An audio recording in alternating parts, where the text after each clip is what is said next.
Welcome to the Long Live Alternative Parties podcast. Today, friends, we have another exciting guest on this podcast. Our guest today is running for office. So what office are they running for? Who is it? We're going to find out in a minute.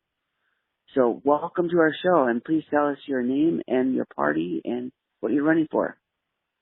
Hello, I'm Alexandria Keating-Sofiakis. I'm a member of the Illinois Green Party, and I'm running in Illinois' 10th Congressional District for House of Representatives. Great. Sounds good. So if we could get started by you kindly giving us an introduction to yourself, a brief biographical sketch. Yeah, so I'm 28 years old. I'm born and raised in Lake County, other than a brief 2-year stint when I was 12 and 13 in DuPage down in Roselle. I've lived here my entire life. Previously was in the gaming industry. Unfortunately, AI and overshipping of jobs overseas and stuff has made that a bit more complicated. So I'm back in school getting my degree to bolster my resume in that regard. Wildlife activist, volunteer, speak, volunteering for so many organizations, Anti-War Coalition, Chicago Irish for Palestine, multiple animal rights groups, as well as several other progressive campaigns. I'm also the chair of the Lake County Green Party, which I helped reform in 2024, which used to exist and then became inactive, and as I said, it's since been reformed. I'm also a member of the statewide Illinois Green Party coordinating committee. Wow, that sounds like you're doing a lot of stuff. Yeah. And on top of that, I'm a full-time student, and I also live at home with my parents. So it's an interesting time. Yeah. Yes. And I chose not to drive. So as my friend likes to say, I chose to live life on legendary difficulty for the Halo fans out there listening. Oh, I don't drive either, so I applaud that. That's very, very good to do. So Alexandria, please tell us about the district you represent. We talked about this before the show, and I was telling you that I lived in Illinois for a long time. I went to high school there, and so I'm not familiar with your area, and I came from there. So people who aren't from Illinois, they may not be familiar. So can you please describe the demographics of your district? Yeah. So Illinois 10th incorporates a little bit of northeast McHenry County, a small little smidgen of the corner of Cook County, and almost all of Lake County. So this is where Six Flags Great America is, and Gurnee. This is where the naval base is, out by the shore. This is also, there are some other areas like we were talking about earlier. Rockford's actually a bit west of this district. So that's past actually McHenry County, but we've got like Fox Lake, Round Lake, Graves Lake, Mundelein, all that sort of corridor up there. So if you go up the Milwaukee North Line, the North Central Service, or the, what is it along the lake, the Pacific North Line, you'll be running into my district. Well, hopefully my district I live in, and hopefully the district I get to represent. Okay. What's the racial demographics? Is it mostly white? Is there a people of color population? Could you please tell us about that? Yeah. The population is actually overall increasing in Lake County, but cumulatively in the district decreasing due to the portions of McHenry County. But it's currently like 50 in the mid-50s% white and growing Hispanic population. The communities that I'm in particular around Lake, are very Hispanic. In particular, all the elementary schools I went into, I remember standing out as one of the few white kids. It was mostly a Latino district. And then when I went to the Graves Lake school system, it was, if you collectively encompass all Asian American groups under one umbrella, then I would say it was almost 50-50 white American and Asian American. Oh. Maybe a little bit more white, but not by much. So it was very interesting. And you could obviously, well, not obviously, but unsurprisingly, the economic disparities between the two communities was stark. The Round Lake community a lot less well off, and the Graves Lake community a lot more well off. Okay. So what are the main issues of your district, and how are you bringing your Green Party vision to solve those issues? Yeah, despite what many people will see when you look it up, that there's a high income on average in this district compared to many others. The cost of living is honestly the thing that most people are talking about here, just like everywhere else in the country. I think part of the reason why the income is so high is because of current representatives like Schneider and stuff like that, who are very exorbitant and rich and stuff like that, but they're not waiting on the Lake County Health Department like me and most other folks are. They're not having to go to CLC like me and most other folks are. They're not having to rely on financial aid to even get there. And they're not having to put literally 100 job applications before they get one accepted. So my platform is actually grounded in this district because I've been born and raised in this area. So I'm proud to call this community home. Sure. And that actually starts with electoral reform. So I have a bill called an idea for a bill called the RAD Act, which stands for Restore American Democracy. And it has a lot of electoral reforms all wrapped up into one package. So it includes term limits, overturning Citizens United, ending partisan gerrymandering, equal ballot access, making voting day a national holiday, ranked choice voting, and uncapping the House. Previously, I had the 6 points, but the 7th point I decided to add. I've always been in favor of that, but I did not see the electoral support until Representative Paxton, who I have a lot of criticisms for, in particular all of his AIPAC and Israel support. But I have to give him credit. He did table a bill to uncap the House, so that's something I would definitely be in favor of supporting. Cap the House. If we talk about a lot of different reforms on this podcast. I'm not familiar with Cap the House, and it's very likely our listening audience may not also be familiar with that. So could you please summarize what that is all about? Yes. And actually, I wish I had more connections. There's the name of the organization is escaping me, but there's an organization, I think it's literally called Uncap the Vote or Uncap the House.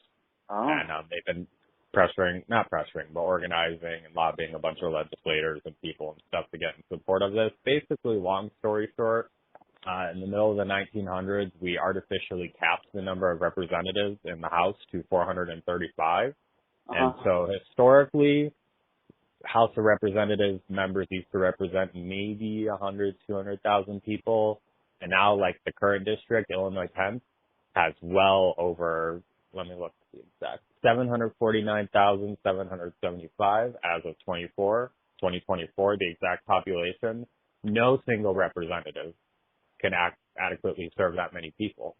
And if you're serious about wanting to serve the people, you need to understand your own limitations as a human being.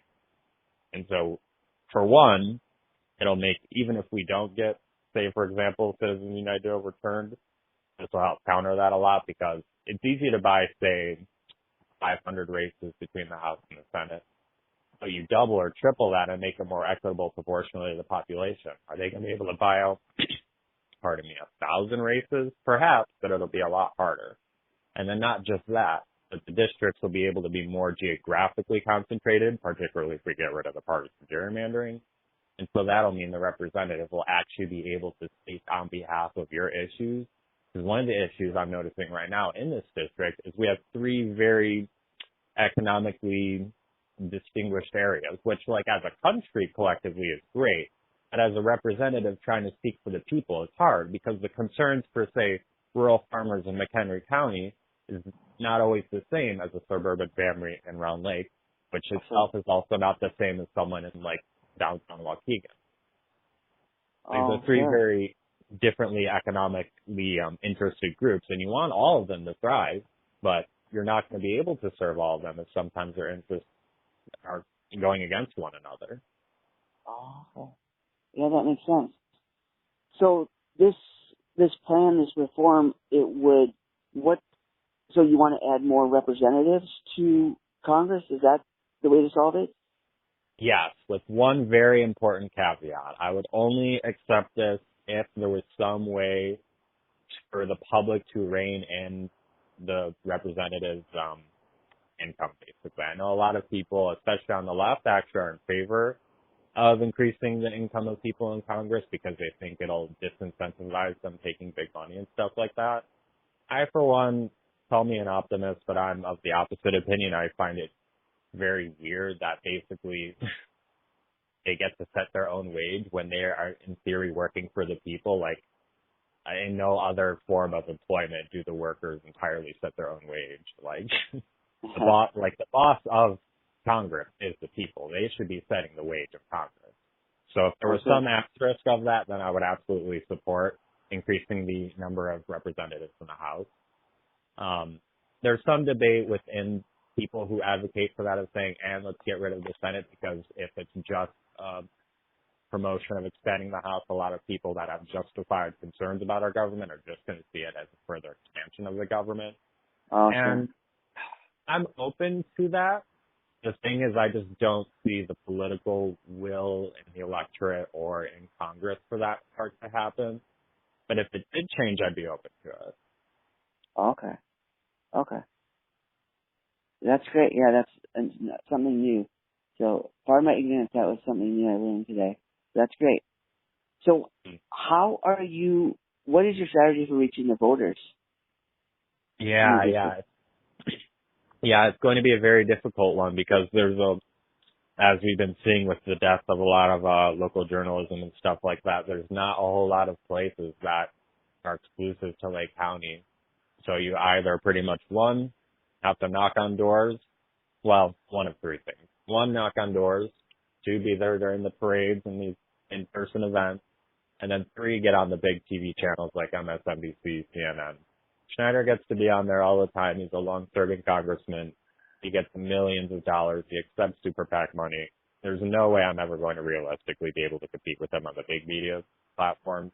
So that means inherently I'm going to have to double and triple down on getting out to as many events as possible and door knocking like crazy. Because February 25th is when our date starts for being able to gather signatures, and I'm going to have 90 days to get over 16,000 signatures if I even want to get on the ballot. Oh my. So that's the challenge we're facing here. So we're going to be putting all energy towards that. The one benefit of that is that it effectively does get my name out there, because if I need that many signatures, I'm going to be knocking on a lot of doors and people are going to hear about my platform regardless, even if they decide to not sign with me. So that will ultimately do that work. And Schneider has a history of taking like paid trips to Israel and spending too much time in D.C. and stuff like that. So for one, I know he on a personal level won't be there out in his district too much. Two, his staff mostly get paid to get signatures. They don't just do it because they authentically believe in it. That's very different. I didn't expect to get any help or any volunteers, and now there's at least, without raising a single cent, about 24 people that have said, Alexandria, I will help you get signatures to get on the ballot. Wow. I want you to beat Brad Schneider. Great. So Brad Schneider, he's a Republican, right? He votes like one. Oh, so he's a Democrat. He's a Democrat. Yeah, he's a Democrat that, interestingly enough, will vote to congratulate and thank ICE for their service, will vote to memorialize Charlie Kirk, will vote to give the Trump administration power to decide to revoke tax-exempt status of any nonprofits of their choosing, will put over 30 posts on social media saying that Kristi Noem should be fired or let go, but then won't sign on to the bill his fellow colleagues have signed on to, calling for her own impeachment. He very much, and it's odd because historically this district was a little bit of a swing district. You could have made that argument when he was early on. But right now, this is a D+12 district.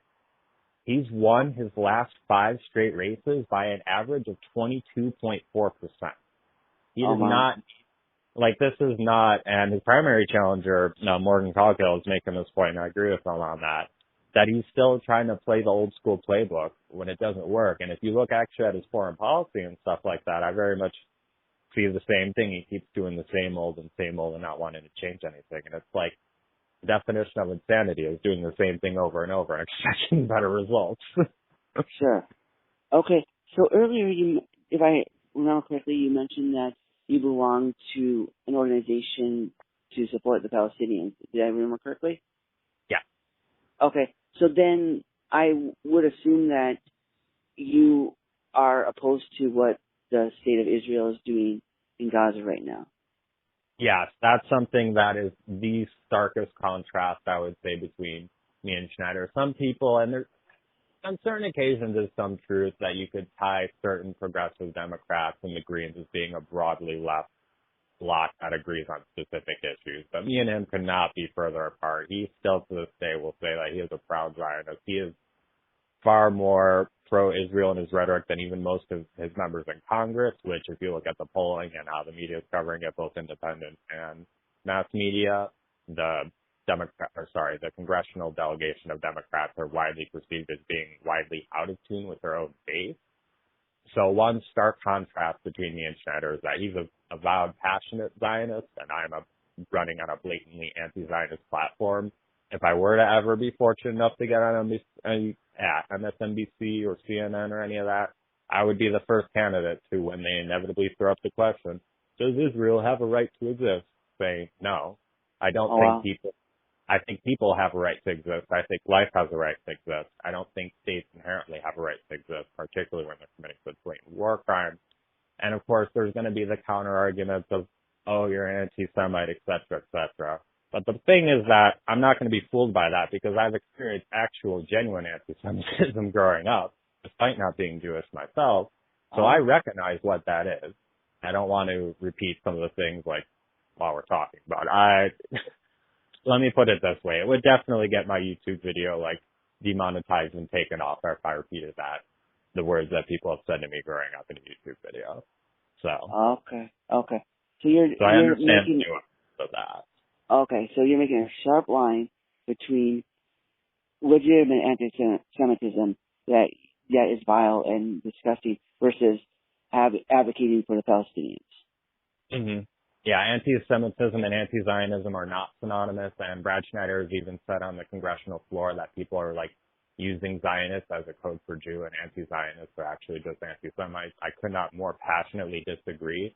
Some of the most inspirational anti-Zionists who I learned from the most are folks like Norman Finkelstein and rabbis like Rabbi Shapiro.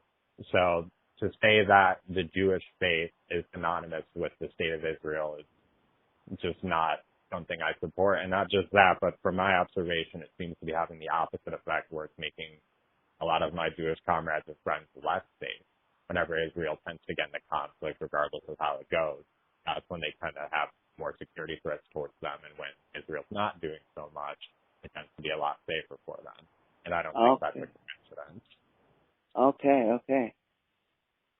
So you mentioned Christian Nome earlier, and immigration is one of the big issues right now because that's the agenda for the president, and a lot of people are against it. So I know obviously you're against immigration.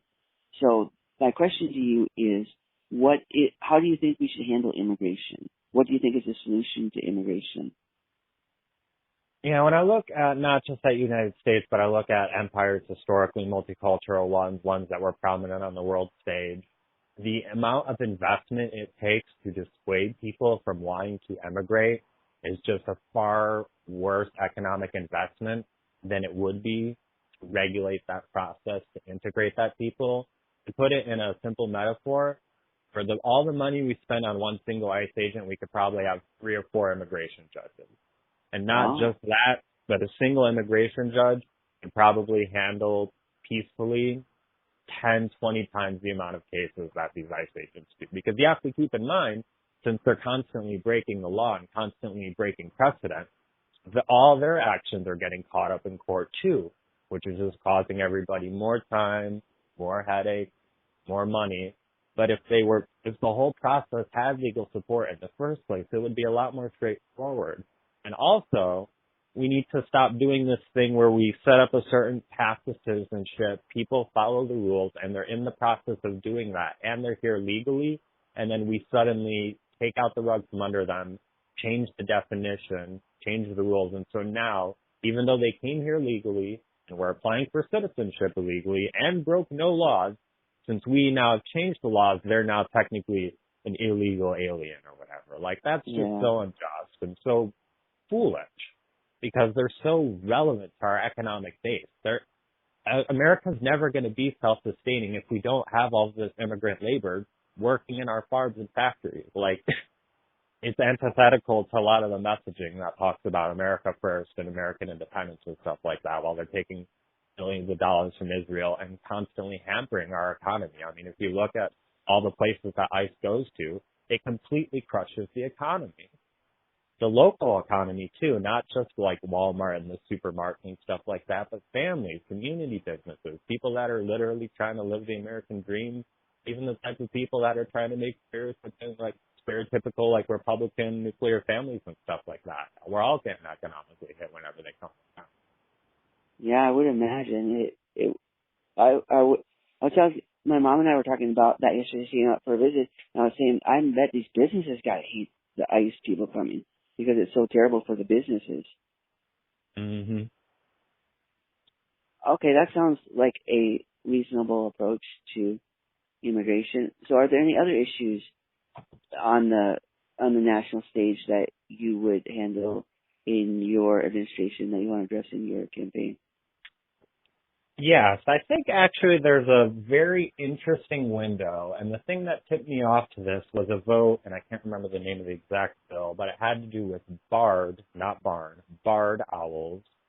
It was a vote in the Senate where a majority of the Republicans voted to not spend government money to kill these owls en masse. They, long story short, had emigrated the regions that they were primarily populating due to climate change, so that's natural. The majority of the Republicans were like, hey, this is natural, let's not spend money on it. And it was the majority of the Democrats. And as it turns out, this was by the incentive of the logging and timber industry, shocker. Lobbyists get involved again to make bad decisions. But they've spent like, it's over $100 million, I think, on this program to just kill a bunch of barred owls en masse just because they're moving around. And like, that's such nonsense. So one thing that I'm seeing an avenue for is there might just be enough bipartisan agreement to get environmental rights enshrined in our Constitution. Now, I'm not sure exactly what that would look like, but given the turnaround on the conservative side, and given the fact that historically, even though the Democrats are, in my humble opinion, and obviously I'm a Green Party member because I don't think they're doing enough, they at least motion to be good on that issue. So I do think collectively we could get certain things enshrined in the Constitution, which would really help against like certain administrations like the current one, which if I had a nickel for every time I get an ad of, this wildlife refuge and that wildlife refuge, that's very important to this tribe and the ecosystem is being threatened by the Trump administration. I'd have enough money to rival Schneider.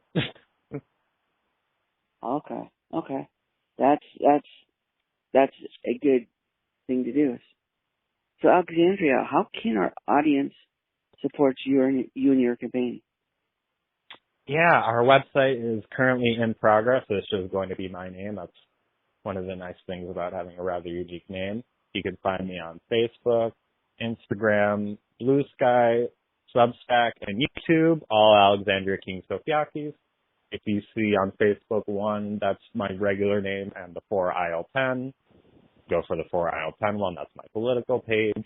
You could also join the Lake County Green meetings. We have them in person in Lake County on the third Sunday of every month, starting at 7 o'clock, typically at the Panera Bread in Rhode Lake. Where are they at, you say?